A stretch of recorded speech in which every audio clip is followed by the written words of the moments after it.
Ramon! Ramon! Well, following on from my Nancy Pelosi video yesterday about the internal market bill, we have some information coming out today, including Tory party revolts, lawyers shutting down the media's narrative, and Boris Johnson playing some 4D chess in relation to Brexit by using the arch-Remainer Gina Miller's case against the government as justification to do whatever he and his parliament decides. As they all said last year, parliament is sovereign. If it decides something, it overrides everything, including international treaties. The Supreme Court said that itself when the Remainer Parliament stopped Boris Johnson from shutting it down to get Brexit done last year. So it is literally final, without some serious shitweasel style shenanigans, which could actually happen, I guess. These are Remainers we are talking about after all. Now obviously, the Tory revolt won't get anywhere because they lack the actual numbers to do it. And let's be honest, this is not surprising to anyone. The Tory party is full of snakes and traitors from the top down. Picking out those that are not will be the real challenge. But like I said, lawyers have also come out against this. The chairman of Lawyers for Britain came out stating the government can take steps to cover itself when we leave the EU. And the way that the EU has acted in such bad faith throughout Brexit gives us legitimate reason to scrap the withdrawal agreement, as I've said many times before. But what we are going to look at today is the comical situation that now sees the government using Gina, the spunk trumpet of Soros Miller's court case as precedent for doing what he wants, now that he has an 80-seat majority in Parliament, which is sovereign like I said. Now it appears most media outlets have ignored this, but the lowlives over at the Huffington Post have picked it up, so we will take a look at what they have to say. Government cites Gina Miller's case to defend breaching own Brexit deal.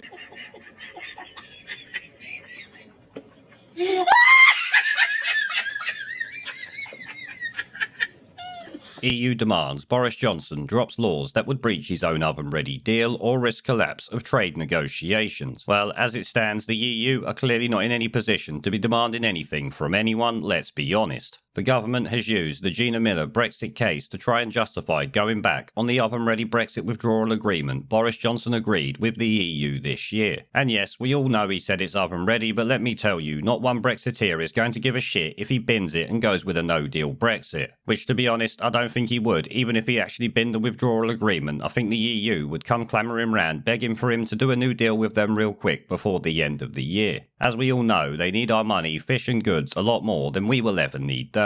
The Prime Minister is attempting to take powers to renege on key sections of the deal if the UK and EU cannot agree on how Northern Ireland is treated when the standstill transition period ends on December 31st. Which, let me tell you, that statement completely misrepresents what is actually happening. You'll notice how it says the Prime Minister is attempting to take powers to renege on key sections of the deal if the UK and EU cannot agree on how Northern Ireland is treated. Meaning, if they cannot agree on a deal, then it's up to Boris Johnson to take control of the laws in this country. So I really don't know why they are moaning about that. It's literally what a nation does. The EU will not be in control of it at the end of the year, end of story. If there's no deal, then Boris Johnson needs laws to sort it out, which is obviously what these are. The European Commission President moans about it there. We don't give a shit about that. They're moaning about damaged trust because obviously they know Boris Johnson can do what he wants. We have them here, like I said, about a Tory backlash. The plans have triggered a major Tory backlash, with Sir Roger Gale telling Sky News he would be willing to be sacked from the party he has represented as an MP since 1983 to vote against the bill, insisting he will do what I have to do on the basis of the principle that the United Kingdom keeps its word internationally. Well, let me tell you now, Roger Gale, if you quit the Conservative Party, then I sure hope you also quit as an MP and let a by-election take place. You were elected as a Conservative MP under a Conservative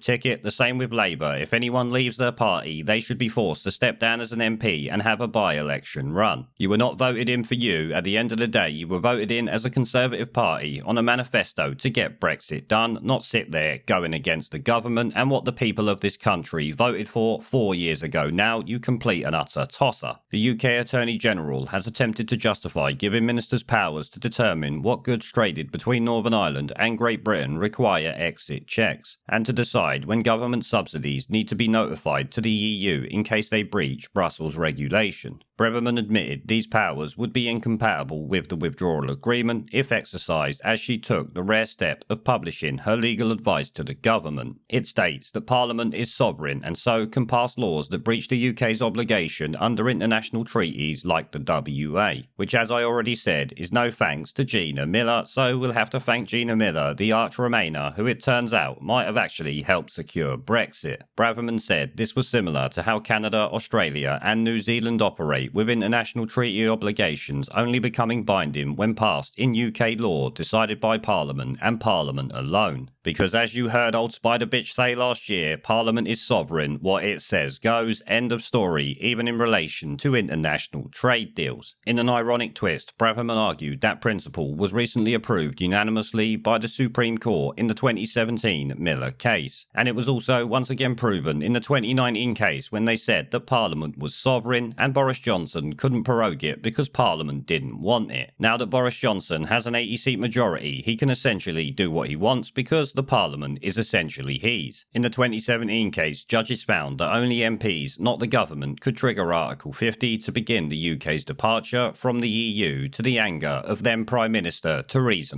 May. Now the rest of the article from the Huffington Post is just a bunch of Remainers sitting there crying their fucking eyes out because they can't do nothing about it. I think you would agree it is peak piss take when you are using a Remainers case against them to make sure that we get a Brexit, and it could indeed help get a no-deal Brexit here. Despite the fact that I have criticised Boris Johnson rightly over the past few weeks and months, in this case he has done well. As I have said before, on Brexit he appears to actually be doing something about it. Still, not as much as I would like, since you know I want a no-deal Brexit right now, but at least this is something. For some unknown reason, when it comes to Brexit, this government kind of has a spine, but when it comes to anything else like virtue signalling bullshit, they are cowering away and not doing nothing about it. We're off!